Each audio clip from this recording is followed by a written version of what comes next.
Все мы с вами знаем, что люди разных поколений друг от друга отличаются взглядами на жизнь, жизненными ценностями и благами. И в последние годы поколенческая теория набирает все большую популярность. Теория поколений объясняет, почему появляются разные поколения, как они меняются и что их объединяет. И сегодня в этом видео мы с вами разберемся, как относятся к деньгам люди разных поколений и на что они тратят свои средства. Меня зовут Лиза, всем приятного просмотра.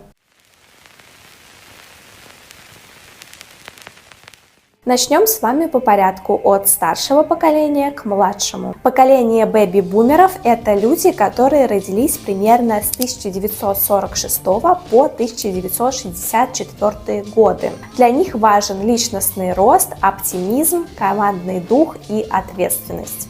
Эти люди активно строили карьеру, и их смело можно назвать трудоголиками. Для них деньги – это подтверждение статуса. Телевизор, машины, квартира и дача – атрибуты успешного человека, так считают бэби-бумеры. Бэби-бумерам важны белая зарплата и стабильные условия. Для них важно получать премии, грамоты, быть на доске почета и так далее. Приемлемая цена для них гораздо важнее бренда. Основные затраты бэби-бумеров составляют вещи первой необходимости. Это еда и лекарства. В отличие от более молодых поколений, они редко покупают что-то другое. По данным ВЦИОМ, 23% людей старшего возраста тратятся на платные медицинские услуги, 20% на товары для дачи, еще 17% покупают электронику.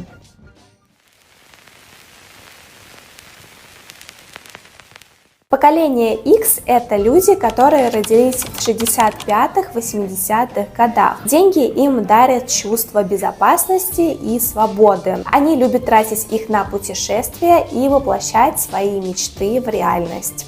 Считается, что поколение X – это одно из самых рациональных и дальновидных, так как они покупают только то, что действительно нужно. Это поколение практически не тратится на молодежные товары и услуги, еду вне дома и доставки. Основные траты поколения X – это продукты питания и обязательные платежи, оплата ЖКХ и кредиты. Также они часто тратят деньги на медицинские услуги и покупку электроники.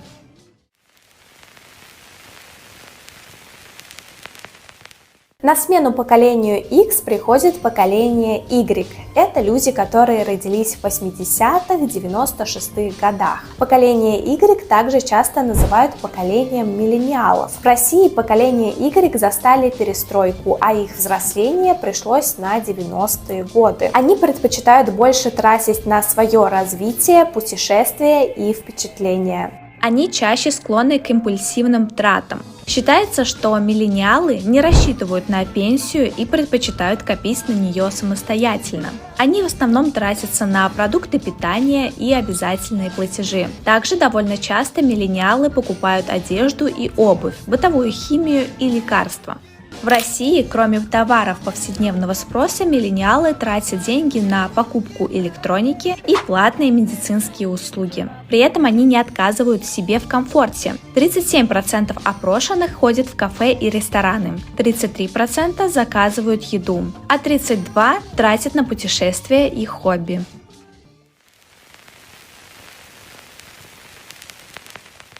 К зумерам относятся люди от 15 до 29 лет, то есть это примерно 96-2010 года. Большинство зумеров готовы переплачивать за бренд вне зависимости от категории товаров. Они также часто склонны принимать решения о покупке мгновенно, даже если это покупка какой-то автомобиль или квартира.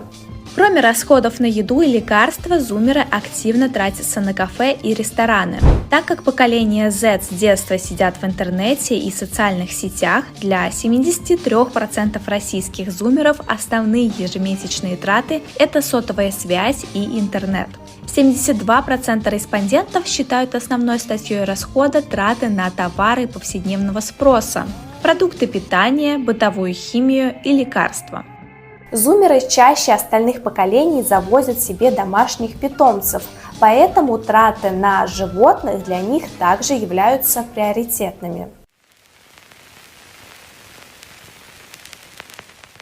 Поколение Альфа – это сегодняшние дети, и на данный момент им меньше 15 лет. Они с пеленок пользуются гаджетами и знают, что такое интернет. Поэтому большая часть из них заказывает товары исключительно на маркетплейсах, а больше половины могут сделать заказ самостоятельно, без помощи родителей. Потребительская корзина поколения Альфа состоит из лакомств, сладостей, снеков и фастфуда. Также деньги тратятся на игрушки, товары для хобби, походы в кафе и на канцтовары. Ну что ж, на этом мое видео подошло к концу. Напишите в комментариях, к какому поколению относитесь вы и на что чаще всего тратите свои деньги. А также не забудьте подписаться на мой канал, если вы этого еще не сделали, и поставить кнопку в топ. Всем пока!